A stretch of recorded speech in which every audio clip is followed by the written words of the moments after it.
Welcome to ട്രൈഡൂട്ട്. നമുക്ക് ഇന്നത്തെ ഗോൾഡിന്റെ പ്രൈസ് മൂവ്മെന്റ് അനാലിസിസ് ഒന്ന് നോക്കാം.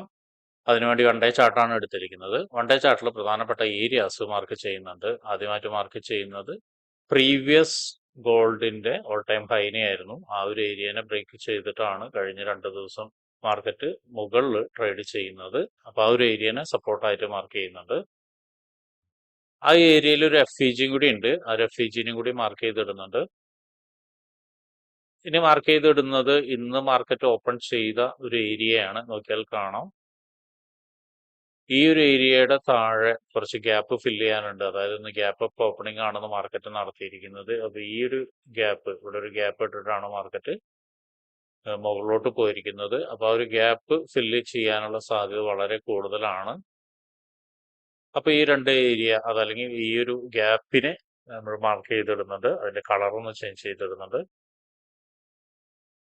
അതുപോലെ തന്നെ മാർക്ക് ചെയ്യുന്ന മറ്റൊരു ഏരിയ എന്ന് പറയുന്നത് ഈ ഒരു ക്യാൻഡിലിന്റെ ലോ, അതായത് കഴിഞ്ഞ ഫ്രൈഡേ ക്രിയേറ്റ് ചെയ്ത ക്യാൻഡിലിന്റെ ലോയിനെയാണ് മാർക്ക് ചെയ്തിടുന്നത്. അതിനെ ഡേ ലോ ആയിട്ടാണ് മാർക്ക് ചെയ്തിടുന്നത്.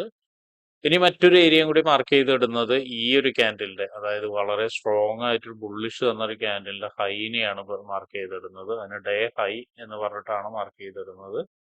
അതൊരു സപ്പോർട്ടും കൂടിയാണ്. അപ്പൊ അതുകൊണ്ട് സപ്പോർട്ട് എന്നുള്ള രീതിയിലേക്ക് നമ്മൾ മാർക്ക് ചെയ്തിടുന്നുണ്ട്. അപ്പൊ ഇത്രയാണ് പ്രധാനപ്പെട്ട ഏരിയാസ് മാർക്ക് ചെയ്തിടുന്നത്. ഇനി നമുക്ക് ചെറിയ ടൈം ഫ്രെയിമിലേക്ക് പോയിട്ട് കൂടുതൽ അനാലിസിസ് ചെയ്യേണ്ടതുണ്ട്. അതിനു മുന്നേ ഇന്നത്തെ പ്രധാനപ്പെട്ട ന്യൂസുകൾ എന്തൊക്കെയാന്നുള്ളത് നോക്കാം. ന്യൂസിലേക്ക് വരുന്ന സമയത്ത് ഇന്ന് 2 പ്രധാനപ്പെട്ട ന്യൂസുകളുണ്ട്. രണ്ടും ഇന്ത്യൻ സമയം 6 മണിക്കാണ്.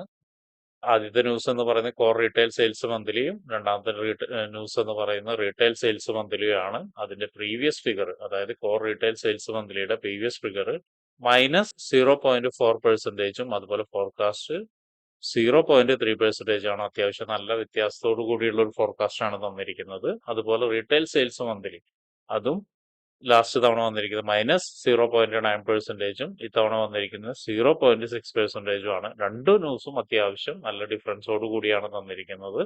എന്തായാലും അതിന്റെ യൂഷ്വൽ ഇഫക്റ്റ് എന്താണെന്നുള്ളത് നോക്കാം. യൂഷ്വൽ ഇഫക്റ്റ് എന്ന് പറയുന്ന actual greater than forecast is good for currency എന്നാണ്. അതായത് ഫോർകാസ്റ്റിനേക്കാൾ ഒരു മുകളിലൊരു ഫിഗർ വന്നു കഴിഞ്ഞു കഴിഞ്ഞാൽ കറൻസിക്ക് ബെറ്റർ ആവുമെന്നാണ് പറയുന്നത്. ഇവിടെ നോക്കിയാൽ തന്നെ കാണാം, പ്രീവിയസ് വളരെ മോശമായിട്ടുള്ള ഒരു ഫിഗർ ആയിരുന്നു. പക്ഷെ ഫോർകാസ്റ്റ് വന്നിരിക്കുന്നത് വളരെ ഡിഫറൻസോട് കൂടി, അല്ലെങ്കിൽ വളരെ സ്ട്രോങ് ആയിട്ടുള്ള ഒരു ഫിഗർ ആണ് വന്നിരിക്കുന്നത്. അപ്പൊ അതുകൊണ്ട് തന്നെ ഫോർകാസ്റ്റ് വേണമെന്നില്ല. ഫോർകാസ്റ്റിനേക്കാളും കുറച്ച് താഴെ പോയാൽ പോലും നല്ല രീതിയിൽ മാർക്കറ്റ് മൂവ് ചെയ്യാനുള്ള സാധ്യത കാണുന്നുണ്ട്. ന്യൂസിൽ കാണുന്ന ഈ ഫോർകാസ്റ്റിനെ കണ്ടിട്ട് ട്രേഡ് എടുക്കാതിരിക്കുക. ഏത് സമയവും അത് തെറ്റാനുള്ള സാധ്യതയുണ്ട്. ആക്ച്വൽ ന്യൂസ് വന്നാൽ മാത്രമേ നമുക്ക് അതിനെക്കുറിച്ച് പറയാൻ കഴിയുള്ളൂ.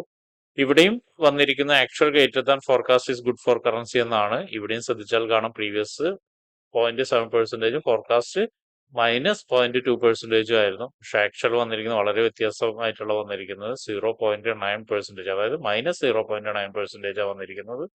അപ്പൊ ട്രേഡ് എടുക്കുന്ന ആളുകൾ എപ്പോഴും ഇത് ശ്രദ്ധിക്കേണ്ടത് നന്നായിരിക്കും. എപ്പോഴും ആ ന്യൂസിന്റെ ഹിസ്റ്ററി പോയി നോക്കുക. ഒരുപക്ഷെ അങ്ങനെ നോക്കുന്ന സമയത്ത് ഒരു ഐഡിയ കിട്ടും. അപ്പൊ അതുകൊണ്ട് തന്നെ ഓടിച്ചാടി ട്രേഡ് എടുക്കാൻ ആരും ശ്രമിക്കില്ല. അപ്പൊ ഇത്രയാണ് നമുക്ക് ന്യൂസിനെ കുറിച്ച് പറയാനുള്ളത്. ഇനി നമുക്ക് ചാർട്ടിലോട്ട് പോവാം. ചാർട്ടിലോട്ട് വരുന്ന സമയത്ത് നമുക്ക് നോക്കിയാൽ കാണാം, ഇവിടെ നിന്നൊരു ട്രെൻഡ് ലൈൻ ക്രിയേറ്റ് ആയി പോകുന്നുണ്ട്. ഒരു 1 അവറിന്റെ ആണ് ഇപ്പൊ നമ്മൾ കാണുന്നത്. 1 അവറിന്റെ ട്രെൻഡ് ലൈൻ കടന്നു പോകുന്ന ഏരിയ എന്ന് പറയുന്നത് നമ്മൾ നേരത്തെ മാർക്ക് ചെയ്ത വളരെ സ്ട്രോങ് ആയിട്ടുള്ള ഒരു സപ്പോർട്ട് ഏരിയയിലാണ്.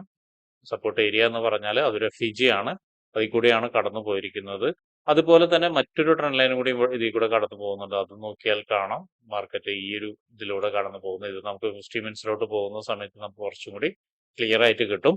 അപ്പൊ ഇത്രയും 2 ട്രെൻഡ് ലൈന് 1 അവറിൽ മാർക്ക് ചെയ്ത് വെക്കുന്നുണ്ട്. ഇനി 1 അവറിൽ പ്രധാനപ്പെട്ട ഏരിയാസ് എന്ന് പറയുന്നത് നമ്മൾ ഓൾറെഡി മാർക്ക് ചെയ്ത് വെച്ചത് തന്നെയാണ്. എന്നാലും കുറച്ച് കാര്യങ്ങൾ കൂടി പറയാനുണ്ട്. 1 അവറിലേക്ക് വരുന്ന സമയത്ത് നോക്കിയാൽ കാണാം, ഈ ഒരു ക്യാൻഡിലിന്റെ താഴെ നമുക്ക് നല്ലൊരു FEG എടുക്കുന്നുണ്ട്. ആ ഒരു FEGയിലേക്ക് മാർക്കറ്റ് വരാനുള്ള സാധ്യത ഉണ്ട് എന്ന് നമ്മൾ കഴിഞ്ഞ ദിവസം പറഞ്ഞിട്ടുണ്ടായിരുന്നു.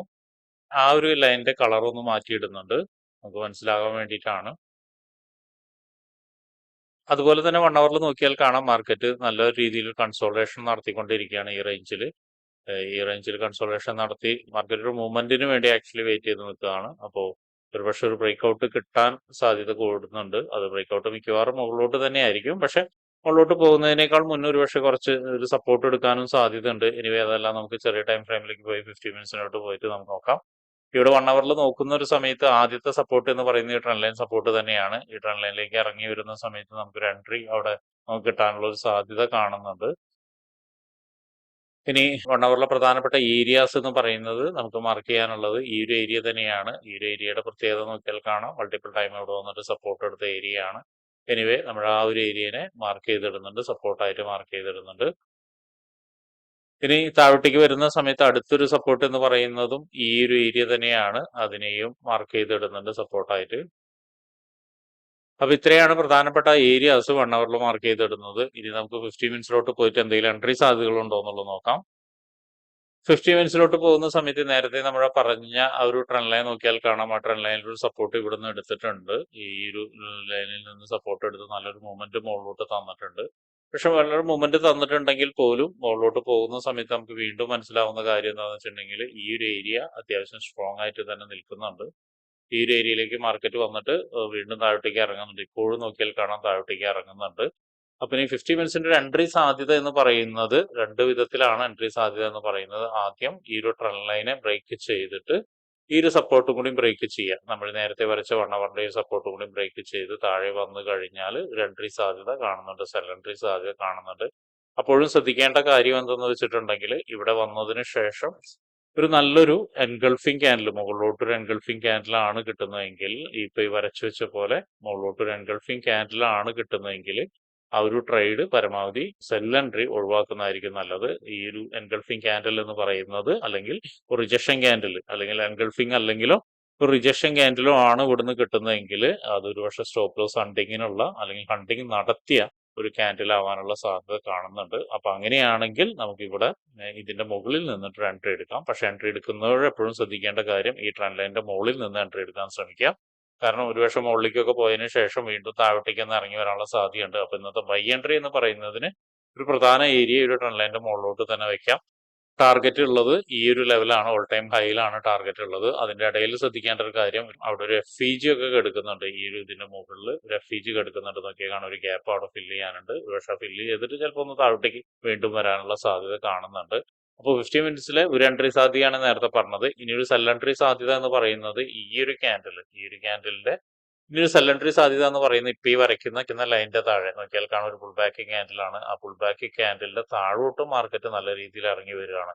അതായത് ഇവിടെ നിന്നിട്ട് ഒരു ബ്രേക്ക്, വലിയൊരു ക്യാൻഡിൽ ബ്രേക്ക് കിട്ടിയതിന് ശേഷം മാർക്കറ്റ് ഒന്ന് ചെറുതായിട്ടൊന്ന് കൺസോൾട്ടേഷൻ നടത്തി, കൺസോൾട്ടേഷനോ അല്ലെങ്കിൽ ചെറിയൊരു റീടെസ്റ്റോ, സ്ട്രോങ് അല്ലാത്ത റീടെസ്റ്റോ നടത്തിയതിനു ശേഷം വീണ്ടും ഈ ഒരു ഏരിയനെ ബ്രേക്ക് ചെയ്യുന്ന സമയത്ത് നമുക്കൊരു എൻട്രി ഉണ്ട്. അതൊക്കെ ചെയ്യുമ്പോൾ ശ്രദ്ധിക്കേണ്ട കാര്യം എന്ന് വെച്ചിട്ടുണ്ടെങ്കിൽ വലിയൊരു ക്യാൻഡിലോട് കൂടി തന്നെ ബ്രേക്ക് ചെയ്യണം. അല്ലാതെ ചെറിയൊരു ക്യാൻഡിലോട് ബ്രേക്ക് ചെയ്ത് കഴിഞ്ഞാൽ മാർക്കറ്റ് വീണ്ടും മുകളിലോട്ട് പോവാം. ഇത് പറയാനുള്ള ഒരു കാരണം എന്താണെന്ന് വെച്ചിട്ടുണ്ടെങ്കിൽ ഇതൊരു ഹയർ ടൈം ഫ്രെയിമിന്റെ ഇംബാലൻസ് ആണ്. അപ്പൊ ഇവിടെ നിന്ന് ഏതൊരു സമയത്തും മാർക്കറ്റ് മുകളിലോട്ട് പോകാനുള്ള സാധ്യത ഉണ്ട്. അപ്പൊ ബ്രേക്ക് ചെയ്ത് കഴിഞ്ഞാൽ നമുക്ക് ഇവിടെ നിന്നൊരു എൻട്രി സാധ്യത ഉണ്ട്. അപ്പോഴും ശ്രദ്ധിക്കേണ്ട കാര്യം എന്താണെന്ന് വെച്ചിട്ടുണ്ടെങ്കിൽ നമ്മുടെ ടാർഗറ്റ് എന്ന് പറയുന്നത് ഈ ലെവലിലേക്കൊക്കെ ആവാനുള്ള സാധ്യത, ഈ ഒരു സപ്പോർട്ട് ലെവലിലേക്ക്. ആ ഒരു സപ്പോർട്ട് ബ്രേക്ക് ചെയ്ത് കഴിഞ്ഞു കഴിഞ്ഞാൽ നമുക്ക് ഈ നോക്കിയാൽ കാണാം ഇവിടെ ഒരു സപ്പോർട്ട് സോൺ ഉണ്ട്. മാത്രമല്ല ഒരു 1 ഹവറിന്റെ ഒരു ട്രെൻഡ് ലൈനും കൂടി ഉണ്ട്. അപ്പൊ ഇവിടെ നിന്ന് നല്ലൊരു എൻട്രി പ്ലേസ് ചെയ്യാൻ പറ്റുകയാണെങ്കിൽ അല്ലെങ്കിൽ ഇവിടെ നിന്ന് നല്ലൊരു എൻട്രി ഓപ്പർച്യൂണിറ്റി കിട്ടുകയാണെങ്കിൽ വലിയൊരു ടാർഗറ്റ് കിട്ടാനുള്ള സാധ്യതയുണ്ട്. അതും ഓൾ ടൈം ഹൈയിലേക്ക് തന്നെ വരാനുള്ള സാധ്യത കാണുന്നുണ്ട്. ഏറ്റവും നല്ലൊരു ആപ്റ്റ് ആയിട്ടുള്ള ഒരു എൻട്രി ഒരു ഏരിയ ആണിത്. പക്ഷെ ഇവിടേക്ക് എത്തുമോ എന്നുള്ള കാര്യമൊന്നും നമുക്ക് പറയാൻ കഴിയില്ല. ഇപ്പോഴും നോക്കിയാൽ കാണാം മാർക്കറ്റ് ഒരു അപ് ട്രെൻഡിലേക്ക് തന്നെയാണ് മാർക്കറ്റ് സഞ്ചരിച്ചുകൊണ്ടിരിക്കുന്നത്.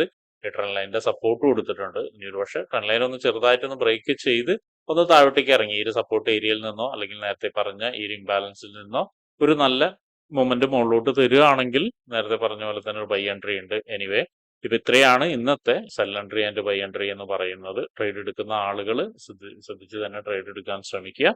അതുപോലെ തന്നെ ഈ പറയുന്ന ഏരിയാസിൽ മാർക്കറ്റ് വരുന്ന സമയത്ത് എങ്ങനെയാണ് ബിഹേവ് ചെയ്യുന്നത് എന്നുള്ളതെല്ലാം നോക്കിയതിനു ശേഷം മാത്രം ട്രേഡ് എടുക്കാൻ ശ്രമിക്കുക. അപ്പൊ ഇങ്ങനെയുള്ള കാര്യങ്ങളൊക്കെ നിങ്ങൾക്ക് പഠിക്കാൻ താല്പര്യമുണ്ടെങ്കിൽ ട്രേഡ് റൂട്ടുമായിട്ട് ബന്ധപ്പെടാം. അത് ഫ്രീ ആയിട്ട് ട്രേഡിങ്ങിന്റെ കാര്യങ്ങളൊക്കെ നിങ്ങൾക്ക് പഠിക്കാവുന്നതാണ്. അതിനു വേണ്ടിയിട്ട് ഈ വീഡിയോയുടെ ഡിസ്ക്രിപ്ഷനിൽ ഒരു ഗൂഗിൾ ഫോം കൊടുത്തിട്ടുണ്ട്. ആ ഗൂഗിൾ ഫോം കൃത്യമായി വായിച്ച് അതിലുള്ള കണ്ടീഷൻസ് ഒക്കെ ഓക്കെ ആണെങ്കിൽ മാത്രം ഫിൽ ചെയ്യുക. അതോടൊപ്പം തന്നെ ഡിസ്ക്രിപ്ഷനിലുള്ള വാട്സപ്പ് ചാനലിൽ നിങ്ങൾക്ക് ജോയിൻ ചെയ്യാവുന്നതാണ്. അവിടെ ട്രേഡ് റൂട്ടിന്റെ അപ്ഡേറ്റ്സ് ലഭിക്കുന്നതാണ്. അപ്പോൾ എല്ലാവർക്കും ഇന്നൊരു പ്രോഫിറ്റബിൾ ഡേ ആവട്ടെ എന്ന് ആശംസിക്കുന്നു.